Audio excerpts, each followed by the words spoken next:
പെരുമ്പാവൂര് നടക്കുന്ന ഈ കൂട്ടായ്മയിൽ ഇതുവൽക്കാലം നമുക്കും സ്വാഭാവികമായി കടന്നു വരുവാൻ കർത്താവ് തന്ന വിലപ്പെട്ട സന്ദർഭത്തെ ഓർത്ത് നന്ദിയോടെ സ്തോത്രം ചെയ്യുന്നു.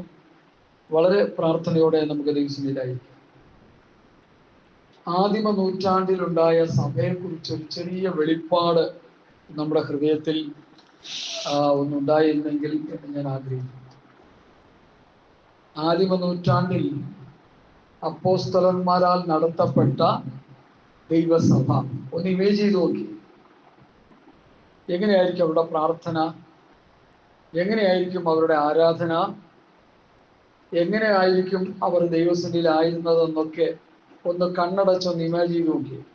നമ്മളിപ്പോൾ ഇന്നായിരിക്കുന്ന പോലെ ആണോ എന്നൊന്ന് ചിന്തിച്ചാൽ അങ്ങനെയല്ല നമുക്ക് മനസ്സിലാകാൻ കഴിയും. അങ്ങനെയെങ്കിൽ പ്രിയമുള്ളവരെ, നമുക്ക് ആ ആദിമ നൂറ്റാണ്ടിലെ അനുഭവത്തിലേക്കൊന്ന് മടങ്ങി വരുവാൻ ഈ ദിവസങ്ങളിൽ ഇടയായിത്തീരണം. കർത്താവിൻ്റെ വരവിന് വേണ്ടി, അല്ലെങ്കിൽ കർത്താവിൻ്റെ വരവിന് വേണ്ടി ഒരുങ്ങിക്കൊണ്ടിരിക്കുന്ന ദൈവസഭയോടുള്ള ഒരു ദൂതായിട്ട് എടുക്കുക. ആദിമ നൂറ്റാണ്ടിൽ അപ്പോസ്തലന്മാർ എങ്ങനെ ദൈവവചനം പ്രസംഗിച്ചോ, അവർ ആരാധിച്ചോ, അവർ ആത്മീയമായി കൂടി വന്നോ എന്നുള്ളത് നമ്മൾ ഒരിക്കലെങ്കിലും ചിന്തിച്ചിട്ടുണ്ടോ? സ്തോത്രം. അങ്ങനെയെങ്കിൽ ഇന്ന് പകൽക്കാലം നമ്മൾ അങ്ങനെ ഒരു ചിന്തയിലേക്ക് ഈ ദിവസങ്ങളിൽ വരുവാൻ കർത്താവിൻ്റെ നാമത്തിൽ ഞാൻ നിങ്ങളെ ഓർക്കുന്നു. പ്രവൃത്തി പുസ്തകം 15-ാം അധ്യായം എല്ലാവരും ഒന്ന് എടുത്താട്ടെ. പ്രവൃത്തി പുസ്തകം 15-ാം അധ്യായം. പ്രവൃത്തി പുസ്തകം 15-ാം അധ്യായത്തിന്റെ പഠനം എത്ര പേർക്ക് ലഭിച്ചിട്ടുണ്ടെന്ന് എനിക്കറിയത്തില്ല. അപ്പോസ്തലന്മാരുടെ മധ്യത്തിലുണ്ടായ ആദ്യത്തെ സുന്നകദോസാണ്. ആദ്യത്തെ അവരുടെ ഒരു തീരുമാനങ്ങൾ എടുക്കുന്ന ഒരു കമ്മിറ്റി മീറ്റിംഗ് എന്ന് വേണമെങ്കിൽ നമുക്ക് പറയാം. പുതിയ നിയമസഭയെക്കുറിച്ചുള്ള വികലമായ ഉപദേശങ്ങൾ തിരുത്തുവാൻ വേണ്ടി അപ്പോസ്തലന്മാർ കൂടി വന്നു. അവിടെ അധ്യക്ഷ സ്ഥാനം വഹിച്ചത് ആരൊക്കെയാണെന്നൊന്ന് പറഞ്ഞിട്ട് ആരെങ്കിലും ഒന്ന് പറഞ്ഞേ. 15-ാം അധ്യായത്തിൽ പുതിയ നിയമസഭയുടെ സുന്നകദോസ് കൂടി വരുമ്പോൾ അവിടെ അധ്യക്ഷ സ്ഥാനം അലങ്കരിച്ച വ്യക്തി ആരാ? പത്രോസ്, യാക്കോബ്, ആദിയായ ആദിമ അപ്പോസ്തലന്മാർ, അങ്ങനെ പറയണം. അപ്പോസ്തലന്മാർ ഒത്തിരി ഉണ്ട്. തിമത്യോസ്, തീത്തോസ്, ഫിലമോന്, ഇങ്ങനെ ഒത്തിരി പേര് അപ്പോസ്തലന്മാരായിട്ടുണ്ട്. എന്നാൽ കർത്താവ് ആക്കി വെച്ച ആദിമ അപ്പോസ്തലന്മാരായ പത്രോസും യോഹന്നാനുമാണ് ആ സുന്നഹദോസിനെ നിയന്ത്രിച്ചത്.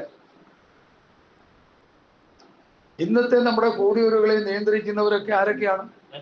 വലിയ വലിയ പാസ്റ്റർമാരാണ്. MTH, BTH, CTH, പിന്നെ ഒത്തിരി ഡിഗ്രികളൊക്കെ എടുത്ത വലിയ വലിയ പാസ്റ്റർമാരൊക്കെയാണ് വലിയ വലിയ മീറ്റിങ്ങുകളൊക്കെ നിയന്ത്രിക്കുന്നത്. എന്നാൽ ഇവർ നിയന്ത്രിച്ച ആ മീറ്റിങ്ങിന്റെ സംക്ഷിപ്ത രൂപം ഞാൻ പറയാം. പുതിയ നിയമസഭ ആചരിക്കേണ്ട 3-4 കൂട്ടം കാര്യങ്ങൾ.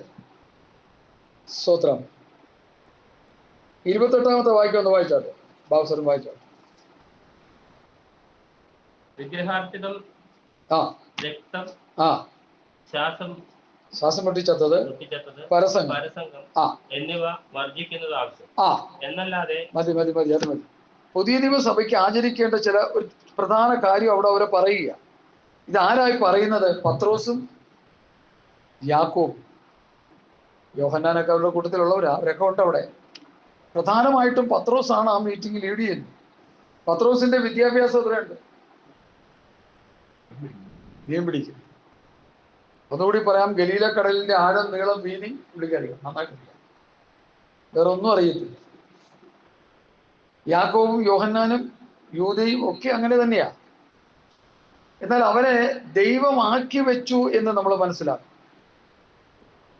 ഇന്നത്തെ സഭകളിൽ ദൈവമാക്കി വെച്ച ശുശ്രൂഷകന്മാരാണോ എന്ന് ചോദിച്ചാൽ, എന്നോട് ചോദിച്ചാൽ ഞാൻ പറയാം അതൊന്നും അല്ല എന്ന് പറയും. കാരണം ദൈവമാക്കി വെച്ചവരെന്ത് ചെയ്യും? ദൈവത്തിന്റെ വചനം സംസാരിക്കും. ദൈവത്തിന്റെ കൽപ്പനകൾ ഒട്ടൊഴിയാതെ ദൈവസഭയെ പഠിപ്പിച്ച് വിശ്വാസികളെ കർത്താവിന്റെ വരവിന് വേണ്ടി ഒരുക്കുന്ന ഒരു അനുഭവമാണ് ദൈവമാക്കി വെച്ച ശുശ്രൂഷ വൃന്ദന്മാരുടെ അനുഭവം. ഇന്നത് കാണുന്നില്ല. അതുകൊണ്ട് പ്രിയമുള്ളവരെ, ഇന്ന് പൽക്കാലം നമ്മൾ മനസ്സിലാക്കണം, ദൈവമാക്കി വെച്ചവർ ദൈവസഭയുടെ തലപ്പത്ത് വന്നു കഴിയുമ്പോഴേ വിശ്വാസികൾ ദൈവവചനം കേട്ട് ബലപ്പെട്ട് കർത്താവിന്റെ വരവിന് വേണ്ടി ഒരുങ്ങുന്ന ആത്മീകരായി തീരുകയുള്ളൂ. ഇന്ന് എന്തുകൊണ്ട് ആത്മീയ കോളത്തിൽ ഇല്ലെന്ന് ചോദിച്ചാൽ, ദൈവമാക്കി വെച്ച ശുശ്രൂഷ വൃന്ദങ്ങൾ ദൈവസഭയെ നടത്തുന്നില്ല. എഫേസ്യ ലേഖനം അതിന്റെ 4-ാം അധ്യായത്തിന്റെ 11 മുതലുള്ള വാക്യങ്ങൾ വായിക്കുമ്പോൾ, അവൻ ചിലരെ അപ്പോസ്തലന്മാരായി, ചിലരെ പ്രവാചകന്മാരായി, ചിലരെ സുവിശേഷകന്മാരായി, ചിലരെ ഇടയന്മാരായി, ഉപദേഷ്ടാക്കന്മാരായി നിയമിച്ചിരിക്കുന്നു. എന്തിനാണ് നിയമിച്ചത്? എന്തിനാണ് ശുശ്രൂഷ വൃന്ദങ്ങളെ ദൈവസഭയിൽ നിയമിച്ചിരിക്കുന്നതിന്റെ കാരണം, വിശ്വാസത്തിലും ദൈവത്തിനെ കുറിച്ചുള്ള പരിജ്ഞാനത്തിലുള്ള ഐക്യതയും തികഞ്ഞ പുരുഷത്വവും ക്രിസ്തുവിന്റെ സമ്പ്രദായ പ്രായത്തിന്റെ അളവും ഒരുപോലെ എല്ലാവരും പ്രാപിക്കണം. ശുശ്രൂഷയുടെ വേലയ്ക്കും ക്രിസ്തുവിന്റെ ശരീരത്തിന്റെ ആത്മീയ വർധനവിനുമാണ് ദൈവം ശുശ്രൂഷകന്മാരെ സഭയിൽ നിയമിച്ചിരിക്കുന്നത്. ഇന്ന് അങ്ങനെ ഉണ്ടോ? കാണുന്നില്ല. അപ്പൊ ദൈവമാക്കി വെച്ചവർ ദൈവസഭയുടെ ചുക്കാൻ പിടിക്കുമ്പോൾ മാത്രമേ വിശ്വാസികൾ ആരാകുന്നുള്ളൂ? ആത്മീകരാകുന്നു. ഈ ഇടയ്ക്ക് പ്രിയ ജോർജാൻ, ഞാനത് പുകഴ്ത്തി പറയാൻ ചിന്തിക്കരുത്, കഴിഞ്ഞ ദിവസം ഒരു മെസ്സേജിൽ ഇങ്ങനെ ഒരു വാക്ക് പറഞ്ഞായിട്ട് എന്നെ വിളിച്ചു പറഞ്ഞു, സ്വർഗരാജ്യം തരിശു കിടന്നാലും ഇന്നത്തെ പെന്തക്കോസ്തുകാർക്ക് അതിൽ പ്രവേശനമില്ല. ഞാനതിനെക്കുറിച്ച് ചിന്തിക്കാൻ തുടങ്ങി. എന്താ കാരണം? അങ്ങനെ പറയാൻ കാര്യം, കാരണം പെന്തക്കോസ്ത് അനുഭവങ്ങളൊക്കെ കാറ്റിൽ പറത്തി യാതൊരു മൂല്യവുമില്ലാതെ മുൻപോട്ട് പോകുന്ന ഒരു സമൂഹമായി പെന്തക്കോസ്ത് സമൂഹങ്ങൾ ജീർണിച്ചു പോയിക്കൊണ്ടിരിക്കുകയാണ്. ആത്മീയമായി തകർന്ന് തരിപ്പണമായിക്കൊണ്ടിരിക്കുകയാണ്. അതിൻ്റെ നടുവിലാണ് ചെറിയ ചെറിയ കൂട്ടങ്ങളായി നമ്മൾ അവിടെ കൂടി വന്ന് അപ്പോസ്തലന്മാരുടെ ഉപദേശം കേട്ട് കൂട്ടായ്മയിരിച്ച് അപ്പം നിർത്തി പ്രാർത്ഥന കഴിച്ചു പോന്നു എന്ന നിലവാരത്തിൽ അപ്പോസ്തലന്മാരുടെ പ്രമാണങ്ങൾ അനുസരിച്ച് ജീവിച്ച് നിത്യതയ്ക്ക് വേണ്ടി ഒരുങ്ങുവാൻ നമ്മൾ ശ്രമിച്ചു കൊണ്ടിരിക്കുന്നത്. മറ്റുള്ളവരെ നമ്മൾ കുറ്റം പറയുകയല്ല ചെയ്യുന്നത്, അവർ ആ അനുഭവത്തിലേക്ക് ആയിരിക്കുന്നില്ല നമ്മൾ പഠിക്കുന്നത്. ഏത് സഭകൾ എടുത്താലും ഏത് കൂട്ടങ്ങൾ എടുത്താലും അവരുടെ ലക്ഷ്യം കർത്താവിന്റെ വരവിന് വേണ്ടി ജനത്തെ ഒരുക്കുന്ന അനുഭവങ്ങളല്ല. കൊലോസ്യ ലേഖനം 1-ാം അധ്യായത്തിന്റെ അവസാനത്തെ വാക്യം, 2 വാക്യം ദയവായിട്ട് ആർക്കെങ്കിലും ഒന്ന് വായിക്കാൻ ലേറ്റായ ഞാനതങ്ങ് പറയും. ഏത് മനുഷ്യനെയും ക്രിസ്തുവിൽ തികഞ്ഞവനായി നിർത്തേണ്ടതിന് ഏത് മനുഷ്യനെയും പ്രബോധിപ്പിക്കുകയും ഏത് മനുഷ്യനെയും സകല ജ്ഞാനത്തോടു കൂടി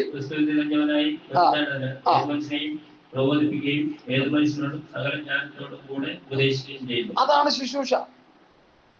സഭയിൽ വരുന്ന വിശ്വാസികളെ ക്രിസ്തുവിൽ തികഞ്ഞവരാക്കി നിർത്തുക.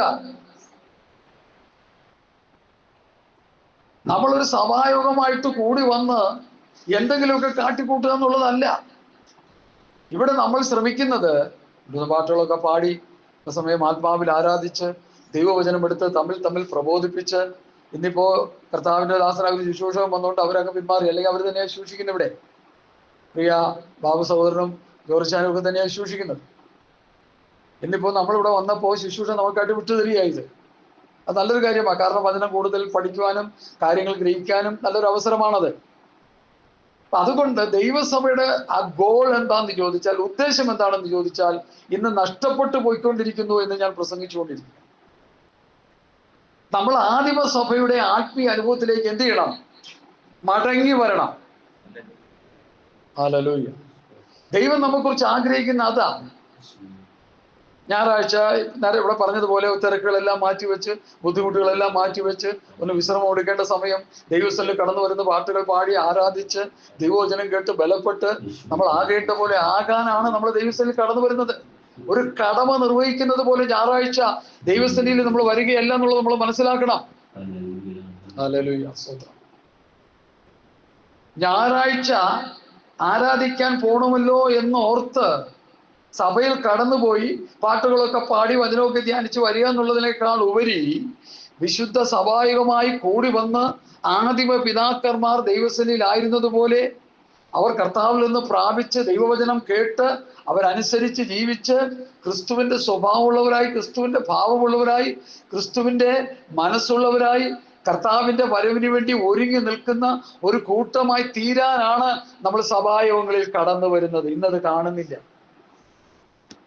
അതുകൊണ്ട് ഞാനതിനെ രൂക്ഷമായ ഭാഷയിൽ വിമർശിക്കുന്നതെന്ന് നിങ്ങൾ മനസ്സിലാക്കും. ഏത് കൂട്ടങ്ങളെടുത്ത് നോക്കിക്കോ, വളരെ പരിമിതമായ കൂട്ടായ്മകൾ മാത്രമേ കൂടി വന്ന് ദൈവരാജ്യത്തിന്റെ വരവിന് വേണ്ടി ഒരുങ്ങുന്നുള്ളൂ. ബാക്കി നല്ല സിംഹഭാഗവും അവരൊരു കടമ നിർവഹിച്ച് അങ്ങനെ പോവുക. ഞങ്ങളെ ദൈവവചനം പഠിപ്പിച്ച വയോവൃദ്ധനായൊരു മനുഷ്യൻ, അദ്ദേഹം ഇങ്ങനെ പറയും, ദൈവമാക്കി വെച്ചവരുണ്ട്, മനുഷ്യരാക്കിയവരുണ്ട്, സ്വയം കയറി ആയവരുണ്ട്. ശുശ്രൂഷന്മാരെ കുറിച്ച് പറയുമ്പോഴാണ്. അപ്പൊ ദൈവമാക്കി വെച്ചവർ ദൈവജനത്തെ ഒരുക്കും, അവർ കർത്താവിന്റെ ഒരു വേണ്ടി ഒരുങ്ങിക്കൊണ്ടിരിക്കും, അവർ ജനത്തെ ഒരുക്കിക്കൊണ്ടിരിക്കും.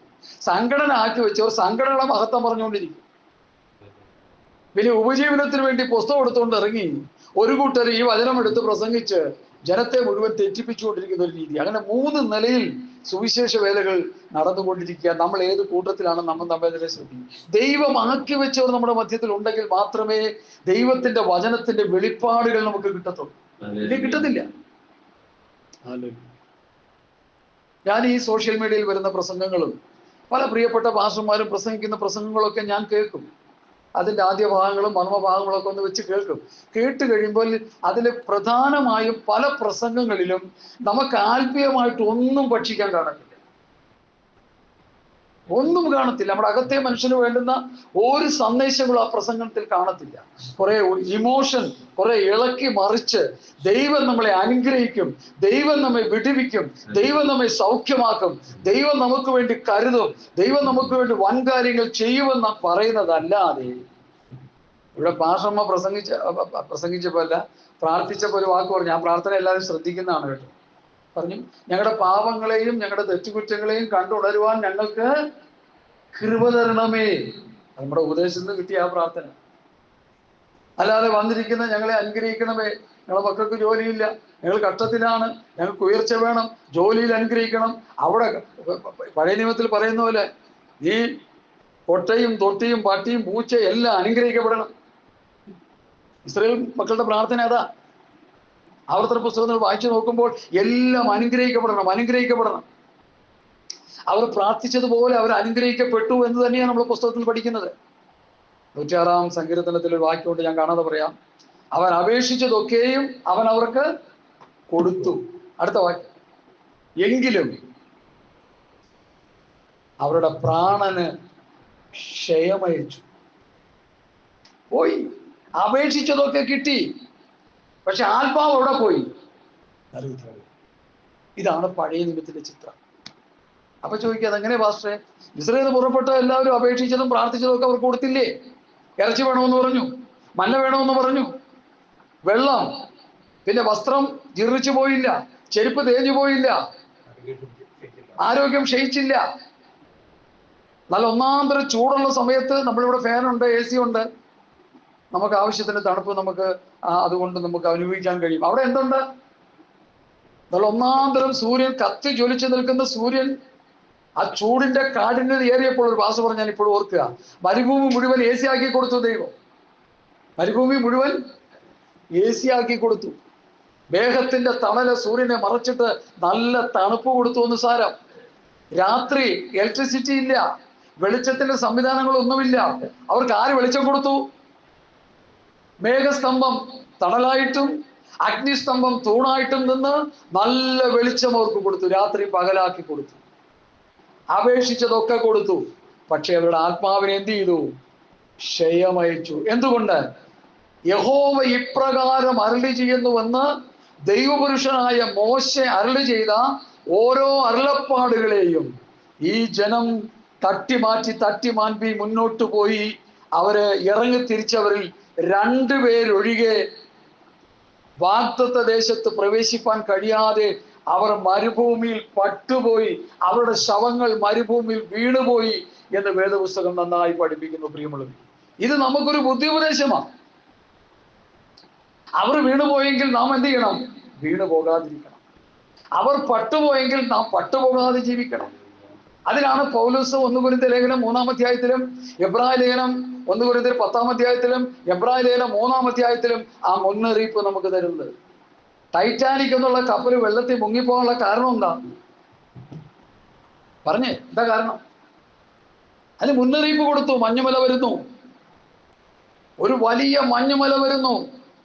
കപ്പലതിൽ തട്ടിയാൽ ഒരു പക്ഷേ തകർന്നു പോകും. ഉടനെ അതിന്റെ ക്യാപ്റ്റൻ പറഞ്ഞത് ഇങ്ങനെയാണ്. എന്താ പറഞ്ഞു ക്യാപ്റ്റൻ പറഞ്ഞത്? നിങ്ങൾ ഇതൊക്കെ ഒന്ന് പഠിച്ചിരിക്കണം. ദൈവം വിചാരിച്ചാൽ പോലും ഒന്നൊരു ചുക്കും സംഭവിക്കത്തില്ല. ബ്രിട്ടനിൽ നിന്ന് അമേരിക്കയിലേക്ക് യാത്ര ചെയ്ത ആ കപ്പൽ ആദ്യത്തെ കന്യയാത്രയിൽ ഏകദേശം 4000-ലധികം പേരെയും കൊണ്ട് ആ സമുദ്രത്തിന്റെ ആഘാതത്തിലേക്ക് മുങ്ങുവാനിടയായി. എന്താ കാരണം? മുന്നറിയിപ്പുകളെ അവഗണിച്ചു. അതുകൊണ്ട് എന്നെ കേൾക്കുന്ന പ്രിയപ്പെട്ടവരെ, ദൈവരാജ്യത്തിന് വേണ്ടി, സ്വർഗരാജ്യത്തിന് വേണ്ടി ഒരുങ്ങി മുമ്പോട്ട് യാത്ര ചെയ്യുവാൻ വിളിക്കപ്പെട്ട നമ്മൾ കർത്താവിന്റെ വചനത്തിൽ തന്നിരിക്കുന്ന മുന്നറിയിപ്പുകളെ നാം അവഗണിച്ചാൽ നമ്മുടെ യാത്ര മുടങ്ങും, നമ്മൾ നശിച്ചു പോകും. അതുകൊണ്ടാണ് ഞാൻ ഈ കണ്ഠക്ഷോഭം ചെയ്യുന്നത്. അല്ല എനിക്ക് ഈ കണ്ഠക്ഷോഭം ചെയ്യേണ്ട കാര്യം എന്തിരിക്കുന്നു? നമ്മൾ നശിച്ചു പോകരുത്. നീണ്ട 25 വർഷം വേദോസ്തവമായി പാട്ടും പാടി തുള്ളിച്ചാടി നടന്നൊരു മനുഷ്യനാണ് ഞാൻ. ഉപദേശവുമായിട്ട് യാതൊരു ബന്ധവുമില്ലായിരുന്നു. ദൈവമാക്കി വെച്ച ശുശ്രൂഷ വൃന്ദങ്ങളുടെ ഉപദേശം കേട്ട് കഴിഞ്ഞപ്പോൾ എനിക്ക് മനസ്സിലായി കാര്യം അപകടത്തിലാണ്. അന്ന് മുതൽ ദൈവവചനം പഠിക്കാൻ തുടങ്ങി. 52 വർഷമായി രക്ഷിക്കപ്പെട്ട എനിക്ക് ദൈവവചനം പഠിക്കാനിടയായത് ഏകദേശം 28 വർഷം കഴിഞ്ഞതിന് ശേഷം. അപ്പൊ ചോദിക്കും, എന്താ പാസ്റ്റർ ഇത്രയും നാൾ പഠിക്കാത്ത? ആരും പഠിപ്പിച്ചില്ല. ഇന്നലെ ഒരു പാസ്റ്റർ പറയുന്നത് കേട്ടു, ഈ ഉപദേശങ്ങളൊക്കെ ഇപ്പോഴാണ് ഞാൻ പറയാൻ തുടങ്ങിയത്. ഒരു വത്സൻ അബ്രഹാം എന്നൊരു പാസ്സാൻ പോകും, നല്ലൊരു മനുഷ്യൻ, അദ്ദേഹം മരിച്ചുപോയി. എന്നിട്ട് അദ്ദേഹം പറഞ്ഞു, ഇപ്പോഴാണ് ഞാൻ ഇതൊക്കെ പറയാൻ തുടങ്ങിയത്, മുമ്പ് ആരും എന്നെ പഠിപ്പിച്ചില്ല. നമുക്കൊരു കാര്യം ഓർക്കണം, ഒരു ഗുരുവില്ലാതെ ഒരിക്കലും നമുക്ക് ഒരു കാര്യവും പഠിക്കാൻ പറ്റില്ല. നമ്മളൊക്കെ പഠിച്ച് ഡിഗ്രി എടുത്തവരാണ് ഇവിടെ ഇരിക്കുന്നവരൊക്കെ. ഡ്രൈവിംഗ് പഠിച്ച് വല്ല സൂപ്പർ ഡ്രൈവറാണ് ഇരിക്കുന്നത്. സജു ഒട്ടും മോശം, ഞാനാണ് ഏറ്റവും പുറകിൽ. ഒരു ഗുരുവില്ലാതാണോ കയറി പഠിച്ചത്? ഗുരുവില്ലേ, ഇൻട്രക്ഷൻ തരത്തില്ലേ? എന്നതുപോലെ ദൈവവചനം പഠിക്കാനും ഒരാത്മീക ഗുരു നമുക്ക് വേണം. ഗുരുവിനെ പോലെ ആകുന്നത് ശിഷ്യന് മതി. ഈ പലസ്തീൻ നാട്ടിൽ മീൻ പിടിച്ചു കിടന്ന, ചാള പിടിച്ചു കിടന്ന മീനിന്റെ ഉളുപ്പുള്ള ആ മണമുള്ള ഈ 12 എണ്ണത്തിനെ തിരഞ്ഞെടുത്ത് കർത്താവ് പഠിപ്പിച്ച് അവരാരാക്കി മാറ്റി? നീചരായി ഗണിച്ചിരുന്ന പേത്രനാദിയായ ധീവരരെ ദൈവകൃപ കൊണ്ട് അലങ്കരിച്ചു. അവരെ എന്താക്കി മാറ്റി? യേശുക്രിസ്തുവിനെ പ്രസംഗിക്കുന്ന ലോകത്തിന്റെ ഗുരുക്കളാക്കി. പത്രോസ്, യോഹന്നാൻ, യാക്കോബ്, യൂദ ആദിയായ മീൻപിടുത്തക്കാരായ ഗലീല പുരുഷന്മാരെ ദൈവം മാറ്റിയെടുത്തു. ഞാൻ പറഞ്ഞല്ലോ, 15-ാം അധ്യായത്തിലെ സുന്നഹോസ് നിയന്ത്രിക്കുന്നത് പത്രോസ് അപ്പോസ്തലനാണ്. പത്രോസിനെ കുറിച്ച്, യോഹന്നാനെ കുറിച്ച് പ്രവൃത്തി പുസ്തകം 4-ാം അധ്യായം പറയുന്നത്, ഇതാ പഠിപ്പില്ലാത്തവരും സാമാന്യ മനുഷ്യനെന്നറിയാൻ ആശ്ചര്യപ്പെട്ടു. ഇവർ പഠിപ്പില്ലാത്തവരാണ്, സാമാന്യ മനുഷ്യരെന്നറിയാൻ അവർ ആശ്ചര്യപ്പെട്ടു. നമ്മളെ കുറിച്ച് ആശ്ചര്യപ്പെടുന്നുണ്ടോ? നമ്മളെ കുറിച്ച് എന്തെങ്കിലും ആശ്ചര്യപ്പെടാൻ ജനത്തിനുണ്ടോ? ഞാൻ പറയാം, നിങ്ങൾക്ക് പറയാൻ പറ്റില്ല, ഞാൻ പറയാം. ഇങ്ങനത്തെ കുറെ ഗതികെട്ട പാസ്റ്റർമാരുണ്ടല്ലോ എന്നോർത്ത് ആശ്ചര്യപ്പെടുക. ജനം വചനത്തെ എടുത്ത് കോട്ടിക്കളഞ്ഞ്, കൂട്ടിച്ചേർത്ത്, മറിച്ചു കളഞ്ഞ് ജനത്തിൽ ഒരു പ്രയോജനമില്ലാത്ത ആത്മീക ശുശ്രൂഷ ചെയ്യുന്ന ഒരു സമൂഹമായി നമ്മുടെ ക്രൈസ്തവ ഗോളം അധപ്പതിച്ചു. എല്ലാവരും അല്ല, ഞാൻ തീർത്തും പറയുന്നുണ്ട്, ഒരു വലിയ സമൂഹം അങ്ങനെയായി മാറി. എന്തുകൊണ്ട്? ഒരു നല്ല ഗുരുവിൽ നിന്നുള്ള പഠനം അവർക്ക് കിട്ടിയില്ല.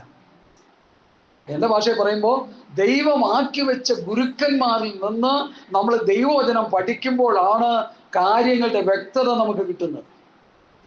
ചുമ്മാ വഴിയെ പോകുന്നവരൊക്കെ എന്തെങ്കിലുമൊക്കെ പ്രസംഗിച്ചാലും നമുക്ക് കിട്ടത്തില്ല. അതുകൊണ്ട് എന്നെ കേൾക്കുന്ന പ്രിയപ്പെട്ടവരെ, നമ്മളെ അപ്പോസ്തലന്മാരാണ് ഉപദേശം പഠിപ്പിക്കുന്നത്. ഞാൻ അതെടുത്തു പറയുന്നൊന്നും മാത്രമേ ഉള്ളൂ, അത് സെക്കൻഡ് ചെയ്യുന്നൊന്നും മാത്രമേ ഉള്ളൂ. അതുകൊണ്ട് എന്നിൽ യാതൊരു, പൗലൂസ് പറഞ്ഞു, നടുന്നവനും നനയ്ക്കുന്നവനും ഏതുമില്ല, വളരുമാറാക്കുന്ന ദൈവമത്രേ. നമ്മളിപ്പോ ഡോക്ടറാണ്, റവറൻ്റാണ്, അതാണ് ഇതാണെന്നൊക്കെ പറഞ്ഞ് പേരെടുത്ത് അങ്ങനെയൊക്കെ നടക്കുക. ഇതൊന്നും തിരിച്ചു കൊടുക്കാനായിട്ട് ബോധമുള്ള ആരും ഇല്ലാത്തത് കൊണ്ടാണ് ഈ കുഴപ്പം. നീ ഡോക്ടർ ആകണ്ട, നീ റവറൻ്റ് ആകണ്ട, നീ ഒന്നും ആകണ്ട, നീ കർത്താവിന്റെ എളിയ ദാസനായാൽ മതിയെന്ന് പറയാൻ ഇവിടെ ആളില്ല. അതുകൊണ്ടാണ് ഞാൻ ഈ പറയുന്നേ. ഞാൻ മുഹോറ് പറഞ്ഞ് സമയം കളയുന്നില്ല. നമുക്ക് റോമാലേഖനം 8-ാം അധ്യായത്തിലേക്ക് വരാം. റോമാലേഖനം 8-ാം അധ്യായമാണ് നമ്മുടെ ഇന്നത്തെ പഠന വിഷയം. വളരെ ശ്രദ്ധയോടെ പഠിക്കണം. റോമാലേഖനത്തെ കുറിച്ച് ഒരു ഔട്ട്ലൈന് ഞാൻ പറഞ്ഞു വന്നാൽ, റോമാലേഖനം വായിച്ച എത്ര പേരുണ്ട്? അത് കയ്യെ മുക്കി. ഒരു പ്രാവശ്യമെങ്കിലും വായിച്ച എത്ര പേരുണ്ട്? ഒരാള്, 2 പേര്, പിന്നെ 3, 4. നിങ്ങളൊക്കെ വായിച്ച് പഠിച്ചോണം. ഈ വായിച്ചാൽ പോലും, കാര്യങ്ങൾ കേട്ടാൽ പോലും അത് ഗ്രഹിക്കുകയും പഠിക്കുകയും ചെയ്യുന്ന എത്ര പേരുണ്ട്? റോമാലേഖനം വായിച്ചവരോട് ഞാനൊരു ചോദ്യം ചോദിക്കും. എനിക്ക് വലിയൊരു സൂക്കേടാണ്, അതങ്ങോട്ട് മാറുന്നില്ല. എന്താണെന്ന് മുമ്പിലിരിക്കുന്ന ജനത്തോട് ചോദ്യം ചോദിക്കാം. അത് അവരെ മുഷിപ്പിക്കാനല്ല, അവരെ പഠിപ്പിക്കാനും അവരെ കാര്യങ്ങൾ ഗ്രഹിപ്പിക്കാനും മറ്റുള്ളവർക്ക് ഗ്രഹിക്കാം. റോമാലേഖനം പഠിപ്പിക്കുന്ന 3 പഠനം: നീതീകരണം, വിശുദ്ധീകരണം, തേജസ്കരണം. റോമാലേഖനം 3-ാം അധ്യായത്തിൽ നീതീകരണത്തെ കുറിച്ച് പഠിപ്പിക്കുന്നു. റോമാലേഖനം 6-ാം അധ്യായത്തിൽ വിശുദ്ധീകരണത്തെ കുറിച്ച് പഠിപ്പിക്കുന്നു. റോമാലേഖനം 8-ാം അധ്യായത്തിൽ തേജസ്കരണത്തെ കുറിച്ച് പഠിപ്പിക്കുന്നു. ഇതൊക്കെ ആഴത്തിൽ നമ്മൾ പഠിച്ചു വരുമ്പോൾ കിട്ടുന്ന പഠനങ്ങളാണ്. ആഴത്തിൽ പഠിച്ചു വരുമ്പോൾ ചുമ്മാ വായിച്ചാലത് കിട്ടത്തില്ല. ഇപ്പൊ വായിച്ച നിങ്ങൾക്ക് പോലും അത് അങ്ങനെയാണോ എന്ന് ചോദിച്ചാൽ അങ്ങനെയല്ല, നിങ്ങൾക്ക് വ്യക്തത കിട്ടത്തില്ല. ഓരോ വാക്യങ്ങളും ഓരോ അധ്യായങ്ങളും ഓരോ ഖണ്ഡികകളും ദൈവസന്നിധിയിൽ പ്രാർത്ഥിച്ച് അതിനെ വിചിന്തനം ചെയ്ത് ഓരോ ലേഖനങ്ങളും ആഴത്തിൽ പഠിക്കുമ്പോഴാണ് കാര്യങ്ങൾ മനസ്സിലാകുന്നത്. ദൈവസഭയുടെ ലേഖനങ്ങളാണ് പുതിയ സഭയുടെ പ്രമാണം, ഉപദേശം.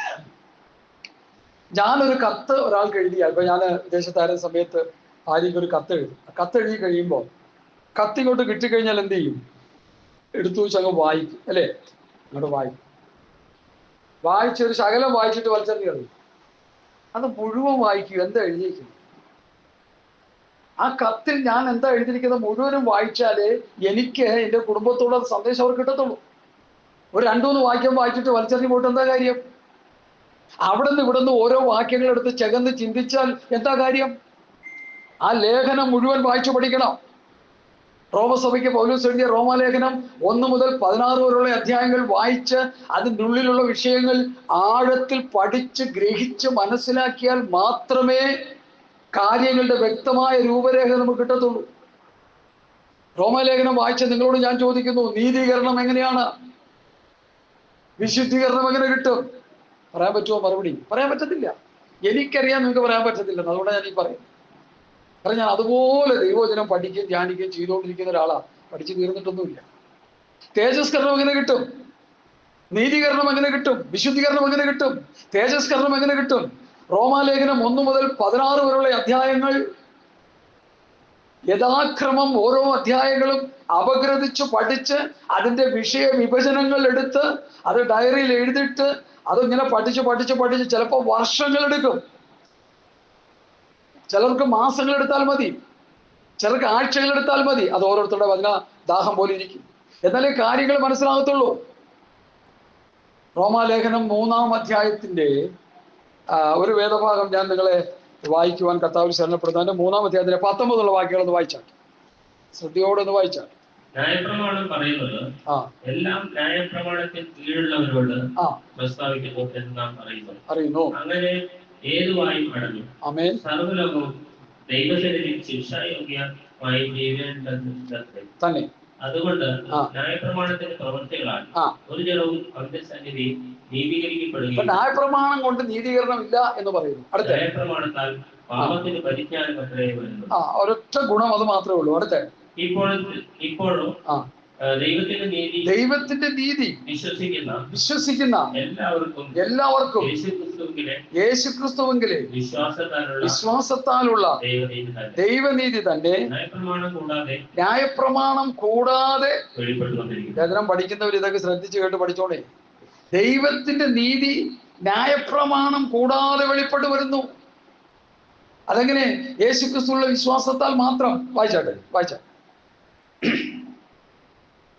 ന്യായപ്രമാണം കൂടാതെ വെളിപ്പെട്ടു വരുന്നു. അതിനാൽ ന്യായപ്രമാണവും പ്രവാചകന്മാരും സാക്ഷ്യം പറയുന്നു. അടുത്ത വ്യത്യാസമൊന്നുമില്ല. എല്ലാവരും പാപം ചെയ്തു ദൈവത്തിന്റെ തേജസ്സില്ലാതെ തീർന്നു. അവന്റെ കൃപയാൽ ക്രിസ്തുയേശുവിലെ വീണ്ടെടുപ്പ് മൂലം സൗജന്യമായിട്ടേ. അപ്പൊ നീതീകരണം സൗജന്യമാണ്. ഒരു രൂപയും അതിന് മുടക്കണ്ട. അടുത്ത വിശ്വസിക്കുന്നവർ അവൻ തന്റെ രക്തം പ്രായശ്ചിത്തമാകുവാൻ ദൈവം അവനെ പരസ്യമായി നിർത്തിയിരിക്കുന്നു. ദൈവം തന്റെ പുറമയിൽ മുൻകഴിഞ്ഞ പാപങ്ങളെ ശിക്ഷിക്കാതെ വിടുക നിമിത്തം തന്റെ നീതിയെ പ്രദർശിപ്പിക്കാം.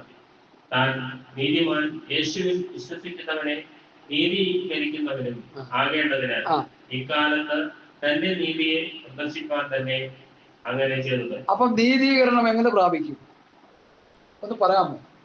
എങ്ങനെയാണ് നീതീകരണം കിട്ടുന്നത്? യേശുക്രിസ്തുവിൽ വിശ്വസിക്കുമ്പോൾ. എന്ത് വിശ്വസിക്കുമ്പോൾ? യേശുക്രിസ്തു എൻ്റെ പാപത്തിനു വേണ്ടിയാണ് 2000 വർഷങ്ങൾക്ക് മുമ്പ് ഈ ഭൂമിയിൽ വന്ന് സകല മാനവജാതിയുടെ പാപത്തിനു വേണ്ടി, ലോകത്തിന്റെ പാപത്തെ ചുമക്കുന്ന ദൈവത്തിന്റെ കുഞ്ഞാടായി യേശുക്രിസ്തു മരിച്ചു. അത് എന്റെയും പാപത്തിനു വേണ്ടിയാണെന്ന് നമ്മൾ ഓരോരുത്തരും വിശ്വസിക്കുമ്പോൾ നമുക്ക് നീതീകരണം കിട്ടുന്നു. നീതീകരണം, ജസ്റ്റിഫിക്കേഷൻ, നീതീകരണം. ഇനി നീതീകരണം എന്ന് പറഞ്ഞാൽ എൻ്റെ അർത്ഥം എന്താ? നാം ചെയ്ത പാപങ്ങളൊന്നും നമ്മോട് കണക്കിടാതെ നാം നീതിമാനായിട്ട് ദൈവം നമ്മെ പ്രഖ്യാപിക്കുക. അതാണ് നീതീകരണം. അത് സൗജന്യമാണ്. അത് വില കൊടുത്ത് വാങ്ങാൻ പറ്റിയ ഒരു മനുഷ്യനും ഇനി ഭൂമിയിൽ ജീവിച്ചിരിപ്പില്ല. യേശുക്രിസ്തുവിന്റെ വിശ്വാസം മൂലം സൗജന്യമായത്രേ നീതീകരിക്കപ്പെടുന്നത് പൗലോസോടെ പറയുന്നുണ്ടാവും. ഞാൻ അതോടെ നിൽക്കട്ടെ. നീതീകരണത്തെ കുറിച്ച് ഒത്തിരി എനിക്ക് പറയാനുണ്ടെങ്കിലും ഇനി അടുത്ത നമ്മൾ പറഞ്ഞത് നീതീകരണം കഴിഞ്ഞിട്ട് പിന്നെന്താ? ഹോളിനെസ്, വിശുദ്ധീകരണം. അതെങ്ങനെ കിട്ടും നമുക്ക്? റോമാലേഖനം 6-ാം അധ്യായത്തിലാണ്. ഇത് പെട്ടെന്ന് പറഞ്ഞിട്ട് 8-ാം അധ്യായത്തിലേക്ക് നമ്മൾ കയറുക. ഒരു ബേസ് ഇട്ടിട്ട് വേണം ഒരു വിഷയം സംസാരിക്കാൻ. 6-ാം അധ്യായത്തിന്റെ 19-ാമത്തെ വാക്യം വായിക്കാം.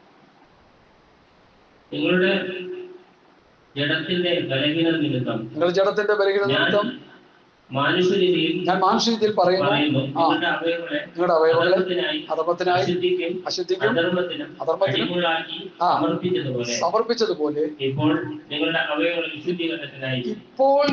അവയവങ്ങളെ വിശുദ്ധീകരണത്തിനായി അപ്പൊ നീതീകരണം പ്രാപിച്ചവൻ അടുത്ത് എന്താ ചെയ്യേണ്ടത്? വിശുദ്ധീകരണം പ്രാപിച്ചുകൊണ്ടിരിക്കണം. ദൈവം എന്നെ രക്ഷിച്ചു. കർത്താവായ യേശുക്രിസ്തുവിന്റെ ബലിമരണത്തിൽ വിശ്വസിച്ചപ്പോൾ എനിക്ക് എന്ത് കിട്ടി? പാപമോചനം കിട്ടി. ഞാൻ പാപമില്ലാത്തവനാണെന്ന് ദൈവം എന്നെ കുറിച്ച് വിധി എഴുതി. ഒരു കുറ്റവാളിയെ ഒരു ജഡ്ജി കുറ്റം വിധിച്ച് മരണശിക്ഷയ്ക്ക് വിധിച്ചിരിക്കുമ്പോൾ ഒരാൾ വന്ന് പറയുകയാണ്, ഈ ഇദ്ദേഹത്തിന്റെ സ്നേഹിതനോ അല്ലെങ്കിൽ അതുപോലെ തതുല്യമായ ഒരു വ്യക്തി വന്നിട്ട് പറയാണ്, ഈ വ്യക്തിയെ ക്രൂശിക്കേണ്ടതിന് പകരം കൊല്ലേണ്ടതിന് പകരം എന്നെ ക്രൂശിച്ചാൽ മതി, ഇദ്ദേഹത്തെ വിടുവിക്കണം എന്ന് പറയുമ്പോൾ ആ കോടതി പറയും, അങ്ങനെയെങ്കിൽ അങ്ങനെ ചെയ്തോളാൻ പറ്റും. കാരണം ആ കുറ്റം മുഴുവൻ എന്ത് ചെയ്തു? വേറൊരാൾ ഏറ്റെടുത്തു. അതാണ് യേശുക്രിസ്തു നമ്മുടെ പാപങ്ങളെ മുഴുവൻ ഏറ്റെടുത്തുകൊണ്ട് സർവ്വലോകത്തിന്റെയും പാപത്തെ മുഴുവൻ ചുമന്നൊഴിച്ച് യേശുക്രിസ്തുവിന്റെ ബലിമരണത്തിലൂടെ നമുക്ക് പാപത്തിൽ നിന്നും, നമുക്ക് പിശാചിന്റെ അടിമ നുഖത്തിൽ നിന്നും, നമുക്ക് എല്ലാ ബന്ധനങ്ങളിൽ നിന്നും കർത്താവായ യേശുക്രിസ്തു മുഖാന്തരം പിതാവാം ദൈവം നമുക്ക് സ്വാതന്ത്ര്യം നൽകി. ആ സ്വാതന്ത്ര്യം നൽകിയത് നമ്മൾ സ്വയത്തമാക്കുമ്പോഴാണ് നീതീകരണത്തിന്റെ വ്യക്താക്കളായി നമ്മൾ തീരുന്നത്. അങ്ങനെ നീതീകരണം പ്രാപിച്ചവൻ റോമർ 6:19 പറയുന്നു, പണ്ട് നമ്മുടെ അവയവങ്ങൾ പാപം ചെയ്തുകൊണ്ടിരുന്നു, ആ അവയവങ്ങൾ പാപം ചെയ്തുകൊണ്ടിരുന്ന പോലെ ഇപ്പോൾ നിങ്ങളുടെ അവയവങ്ങളെ വിശുദ്ധീകരണത്തിനായി നീതിക്ക് അടിമകളാക്കി സമർപ്പിപ്പീൻ. നീതീകരണം പ്രാപിച്ചവൻ അടുത്ത് ചെയ്യേണ്ടത് വിശുദ്ധീകരണം പ്രാപിച്ചുകൊണ്ടിരിക്കണം. ഓരോ ദിവസവും വിശുദ്ധീകരണം പ്രാപിക്കണം. ഓരോ ദിവസവും ദൈവവചനം അനുസരിച്ച് നീതീകരണം പ്രാപിച്ചവൻ വിശുദ്ധീകരണം പ്രാപിക്കണം. അതിന്റെ വചനം അനുസരിച്ച് ജീവിച്ചുകൊണ്ടിരിക്കണം. പുതിയ നിയമസഭയുടെ ഉപദേശങ്ങൾ അനുസരിച്ച് ജീവിച്ചുകൊണ്ടിരിക്കുമ്പോഴാണ് വിശുദ്ധീകരണം നമുക്ക് കിട്ടുന്നത്. അങ്ങനെ വിശുദ്ധീകരണം പ്രാപിച്ച് ആ വിശുദ്ധീകരണത്തിന്റെ ദൈർഘ്യം എത്രയാണ് വാസ്തവം എന്നോട് ചോദിച്ചാൽ ഞാൻ പറയും, രക്ഷിക്കപ്പെട്ട് സ്നാനപ്പെട്ട് നീതീകരണം പ്രാപിച്ച അന്നു മുതൽ അവസാന ശ്വാസം പോകുന്നവരെയും വിശുദ്ധീകരണം പ്രാപിച്ചുകൊണ്ടിരിക്കണം. ഗൗരവം എന്താണെന്ന് മനസ്സിലായോ? ഇനി 8-ാം അധ്യായത്തിലേക്ക് വരുമ്പോൾ 8-ാം അധ്യായത്തിലേക്ക് വരാം. അപ്പൊ നീതീകരണം, വിശുദ്ധീകരണം എന്ന വാക്ക് 1-2 കാര്യങ്ങൾ നമ്മൾ പഠിച്ചു കഴിഞ്ഞു. അത് കഴിഞ്ഞിട്ട് അതിന്റെ 29-30 വാക്യങ്ങൾ വായിക്കാം. 8:29-30. അവൻ മുന്നറിഞ്ഞവരെ അനേകം സഹോദരന്മാരും ആദ്യജാതനാകേണ്ടതിന് അവന്റെ സ്വരൂപത്തോട് അനുരൂപമാക്കുവാൻ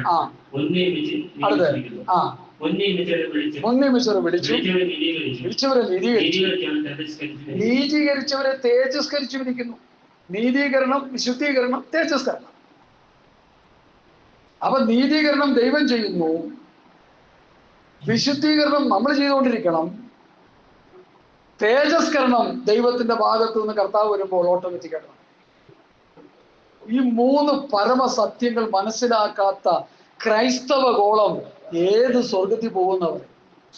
ഞാനിത് അറിഞ്ഞപ്പോൾ ഞെട്ടിപ്പോയി. ദൈവമേ, എന്തോ ഒരു സത്യമായി പൗലോസ് വെളിപ്പെടുത്തുന്നത്. ഞങ്ങളുടെ അടുത്തുള്ള ഒരു മരമണ്ടൻ പറഞ്ഞ പ്രസ്താവന നിങ്ങൾ കേട്ട് കാണുമല്ലോ. പൗലോസിന്റെ ലേഖനങ്ങൾ ജനത്തെ എന്ത് ചെയ്യുന്നു? തെറ്റിച്ചുകൊണ്ടിരിക്കുന്നു. എന്റെ മണ്ടക്കോസ്വാമി, പൗലോസിന്റെ ലേഖനം നിന്നെ തെറ്റിക്കല്ല, നിനക്കത് മനസ്സിലായിട്ടില്ല എന്നാ. ബുദ്ധിമുട്ടിക്കുന്നു, ഞങ്ങളെ ആശയക്കുഴപ്പത്തിലാക്കുന്നു.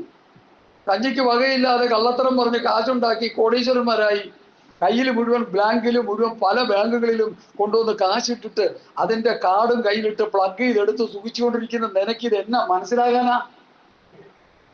ഹല്ലേലൂയ. ഒരു ചെറുപ്പക്കാരൻ യേശുവിന്റെ പിറകെ വന്നു. ഞാൻ എപ്പോഴും പറയുന്ന ഭാഗങ്ങൾ, ഇതിൽ അർത്ഥങ്ങളുണ്ട്, പഠിച്ചോണം. അവന്റെ ആഗ്രഹം എന്തായിരുന്നു? ഗുരു, നിത്യജീവൻ പ്രാപിപ്പാൻ ഞങ്ങളെ. യേശു എന്താ പറഞ്ഞു? നീ പോയി മോശയുടെ പ്രമാണം അനുസരിക്കും. ഈ പ്രായം തൊട്ട് എസ്രാ, ഈ പ്രായം തൊട്ടേ അവൻ മോശയുടെ പ്രമാണം അനുസരിക്കുന്നു എന്നാണ് കർത്താവിനോട് പറഞ്ഞത്. എന്നെക്കാളും നിങ്ങളെക്കാളും നല്ലവനാണ്.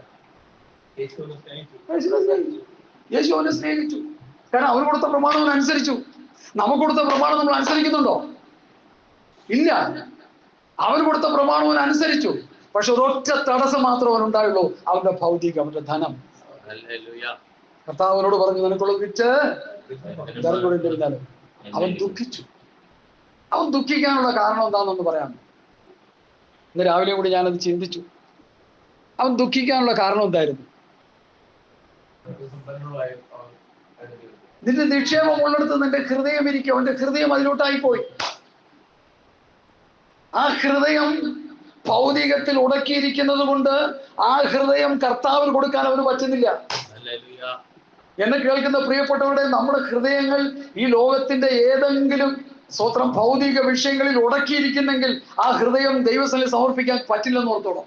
കണ്ണടച്ച് പ്രാർത്ഥിക്കും, സ്തോത്രം ചെയ്യും, ഏൽപ്പിച്ചു കൊടുക്കും. കർത്താവെ, ഞാനിതാ തരുന്നു എന്നൊക്കെ പറയും. പക്ഷെ ഹൃദയം വല്ലയിടത്തും കിടക്കും.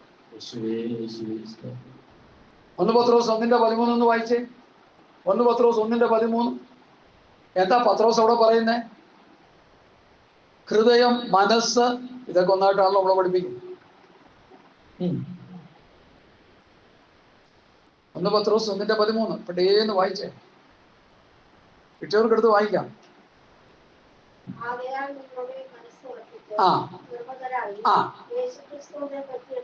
നമ്മുടെ യേശുക്രിസ്തുവിന്റെ പ്രത്യക്ഷതയ്ക്ക് വേണ്ടി നമ്മുടെ ഹൃദയവും മനസ്സും ഒരുപോലെ നമ്മൾ കാത്തു സൂക്ഷിച്ചുകൊണ്ടിരിക്കണം. നമ്മുടെ മനസ്സ്, നമ്മുടെ ഹൃദയം ദൈവത്തിൽ നിന്നും ദൈവ പ്രമാണത്തിൽ നിന്നും അകന്നു പോയാൽ സാത്താൻ നമ്മുടെ മേൽ തേരോട്ടം നടത്തും. കർത്താവിന്റെ പ്രത്യക്ഷതയ്ക്ക് വേണ്ടി നമ്മുടെ ഹൃദയം വാഞ്ചയോടെ, വെമ്പലോടെ ആയിരിക്കണമെന്ന് അപ്പോസ്തലൻ പഠിപ്പിക്കുന്നത്. നമ്മുടെ മനസ്സ് ഒന്നിലും ഒഴുകി സ്തോത്രം ഇളകിപ്പോകരുത്. നമ്മുടെ മനസ്സ് അങ്ങോട്ട് ചാഞ്ഞു പോകരുത്. അനന്യാസും സഫീറോടും പത്രോസ് ചോദിക്കുന്ന ചോദ്യം, ഇത് വിറ്റ ശേഷവും വിൽക്കുന്നതിന് മുമ്പ് നിന്റെതല്ലായിരുന്നു, എന്നാൽ ഇത് വിറ്റ ശേഷം സാത്താൻ നിന്റെ ഹൃദയത്തെ കൈവശപ്പെടുത്തുവാൻ എങ്ങനെ ഇടയായി? ആ ഭൗതികത്തിൽ എന്ത് ചെയ്തു? അനന്യാസിന്റെയും സഫീറിന്റെയും ഹൃദയം ഭൗതികത്തിൽ ഉടക്കിക്കളഞ്ഞു. അവര് നഷ്ടപ്പെട്ടു പോയി. അവർ അപ്പോസ്തലന്മാരുടെ അടുക്കൽ വന്ന് രക്ഷിക്കപ്പെട്ടവരായിരിക്കാം എന്ന് ഞാൻ അനുമാനിക്കുക. അങ്ങനെയൊന്നും പുസ്തകത്തിലില്ല. മീറ്റിങ്ങിനൊക്കെ വന്നു, നല്ലൊരു അനുഭവത്തിന് തുടക്കം കുറിച്ചു. പക്ഷേ അവരുടെ ഹൃദയത്തെ സ്വാധീനിച്ചിരുന്നത് ഭൗതികമായിരുന്നത് കൊണ്ട് അവരെ നശിച്ചു പോകാനിടയായിത്തീർന്നു. അതുപോലെ ഈ ചെറുപ്പക്കാരൻ വലിയ കോടീശ്വരൻ ആയതുകൊണ്ട് അവന്റെ നിക്ഷേപം എന്ത് ചെയ്തു? അവന്റെ ഹൃദയം, നിന്റെ നിക്ഷേപം ഉള്ളിടത്ത് നിന്റെ ഹൃദയം ഇരിക്കും. അതുകൊണ്ട് എന്ത് പറ്റി? അവൻ എന്താ സംഭവിച്ചേ? ഹല്ലേലൂയ.